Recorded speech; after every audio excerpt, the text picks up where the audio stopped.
money is a big influencer, money and sales.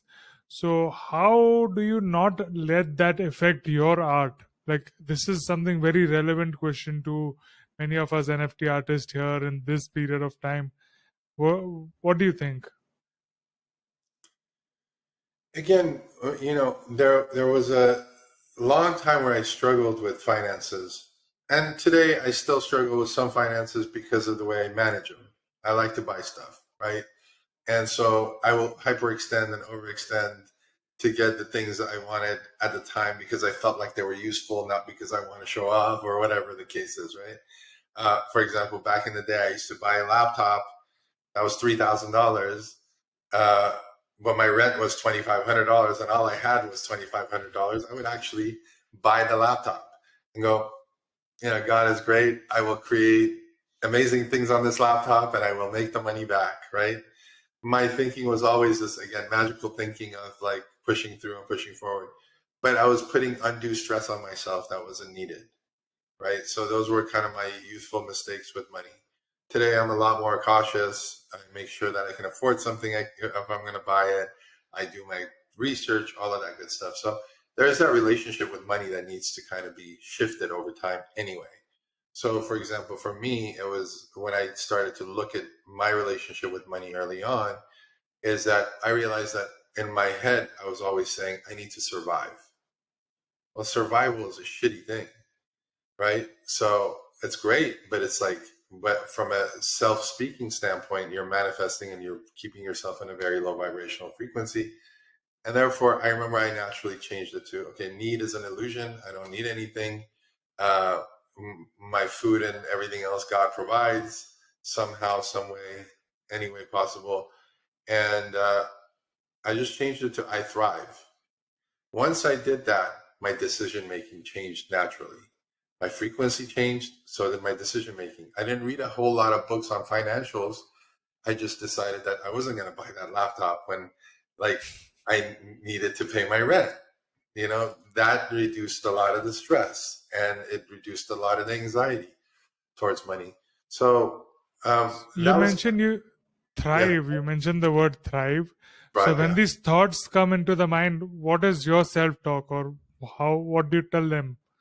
When what comes into mind? That thought of surviving, before it was about surviving, right? So when those thoughts came in again, what would you tell them to get into the thrive mode? I just changed it. So I realized that I need to survive this bill. I need to survive this, and I would say, no, I thrive. So I would just continuously reprogram. I thrive, I thrive, I thrive, I thrive. Just anytime the word survive would come in, I replace it with thrive in my head. And over time, that just became a normal thing. I thrive, What write it down, draw it. what is the meaning of thrive? Thriving for me, it just meant that I'm always growing and expanding and doing well. Everything's always going to work out. Everything's going to be fine. And there's going to be more and an infinite abundance of things coming. Again, goes back to that whole, frequency and vibration stuff before I knew how to do it, right? But once you know how to do it, I feel like, again, a lot of these thought patterns and programmings get cleared up. So you might not even, if you learn how to activate your heart center and be connected to source while you're creating and all that stuff, then you'll see that a lot of these psychological NLP or neurolanguage programming, all of this stuff kind of falls on the wayside. They're great techniques, but not always necessary. So So there's levels of it. when somebody's sitting for NFTs and thinking, what artwork should I create now so that it sells, because I haven't had a sale in a long time? What would you do in that situation? I think that, again, that comes with the energy of how you're approaching it, right? So if I do that, I go, hey, okay, I've done a couple of skulls, I've done a couple of girls, what's next? And if I do it forcefully because I want to sell, if I do it with that frequency, which I have, I'll fall into that same issue too. The sales fall short, it won't go anywhere. Maybe I'll sell a couple that people think it's cool. I thought maybe visually it was cool, but the concept wasn't heartfelt. It wasn't inspired. It wasn't in spirit. So I feel like get into spirit, connect to source, make sure that what you're doing is in line with what you want to create, and then come up with the program and idea of how to sell it and make it exciting for people to buy. Right. So buying, just creating for the sake of I'm going to create this so it can sell is just it's a wrong approach from my perspective. It's my opinion. Again, when I say wrong, I want to be clear that it's just from my perspective. I think there's better ways of doing that. So, but what you see is a lot of people again suffering from not having enough money to do things. And I've been there a year and a half ago. During the pandemic, I had a hard time paying my rent, right? So, but once again, I connected to source and I was like, I raised my vibration.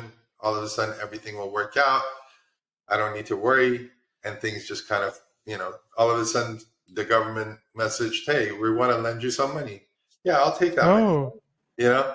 And then you're open, and then, a family member goes, hey, there's this opportunity. Would you like to take it? Yes, of course. And things start to open up that way. But as long as you're closed and scared and fearful, and why isn't my stuff selling? And why isn't this happening? Then what ends up happening is that you get more of the same, right? So again, I find, if I don't sleep enough, I can be at a lower vibrational frequency in the morning, and I don't want to get out of bed, and fear takes over, and worry takes over, and a lot of that kind of stuff can get in the way as well.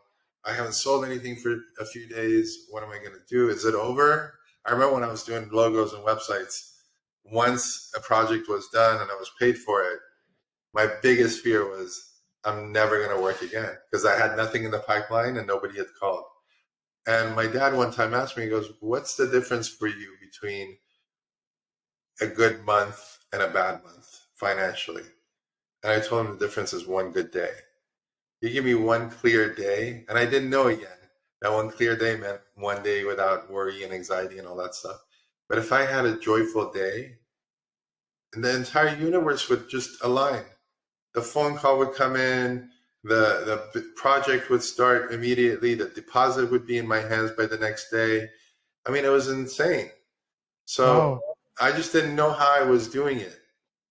There's I think that's the difference. Most people are like, I can't just think positively and things. It's not about thinking positively. Thinking positively can get you so far. I can be in a high, frequency and have negative thoughts. Whatever, it doesn't matter. My frequency and vibration is open and connected, and I can deal with that negative thought once it happens.